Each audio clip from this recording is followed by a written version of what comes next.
was afraid to come out of the locker.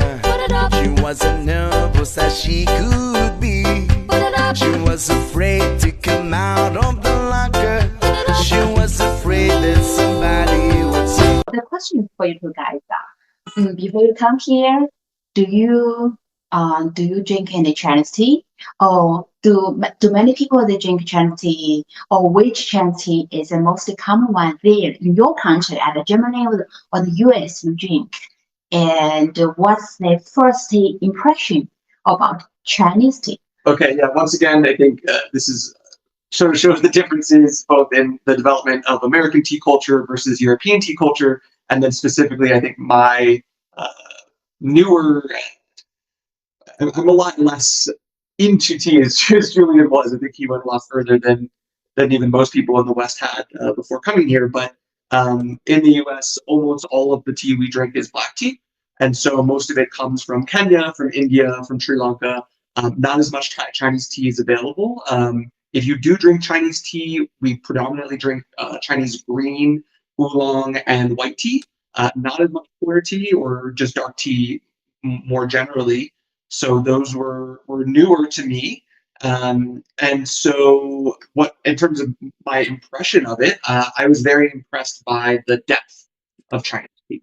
I think a lot of the tea that we drink at home is more about just sort of surface level enjoyment, maybe easy to drink, something that you can add to liquor or add to lemon or sugar, something that sort of prepares well and is very pleasing, but is not as nuanced, not as deep as I think what Chinese tea is meant to be on its own.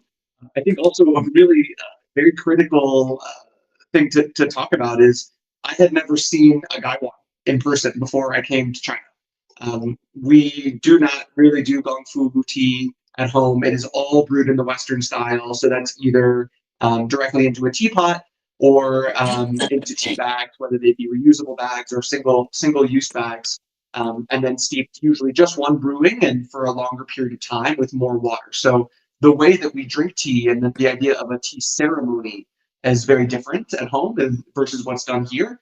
I think people have a lot more intention about the way that they drink their tea, and it is far more reflective. And I think a lot of it has to do with the ties to Buddhism historically, and sort of the growth of tea in those early centuries being this part of meditation and facilitating your own personal reflection. Whereas for us, it's a lot more about the way we drink coffee, which is to wake you up or to drink something sweet. So it's been really nice to have a much deeper relationship with tea after spending time here. Sounds very good. This is surely definitely is starting open the tea world for you. Yes. And how about you, Junior?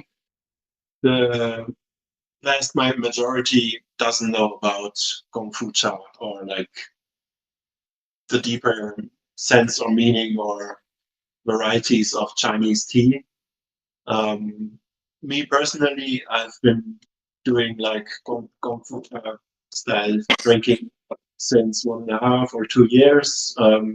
In Berlin, there's a little scene that is practicing this way of enjoying tea. So I did have some experience before I came here, and I also tried basically all of the 6 major types of tea before I came here. And I already found for myself that I'm the most interested in pu'er tea. So for me, it was great to dive deeper during my trip here, visit different mountain areas, and go deeper into the different taste profiles of those areas.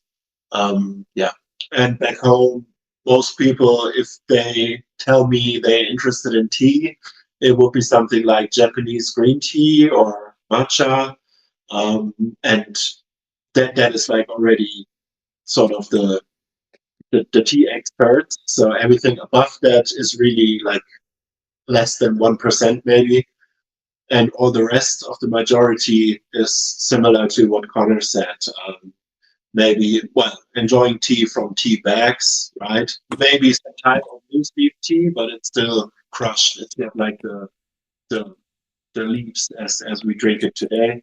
And it will mainly be black tea, green tea. Some people have heard of white tea, but nobody knows about pu'er tea or like fermented type of teas.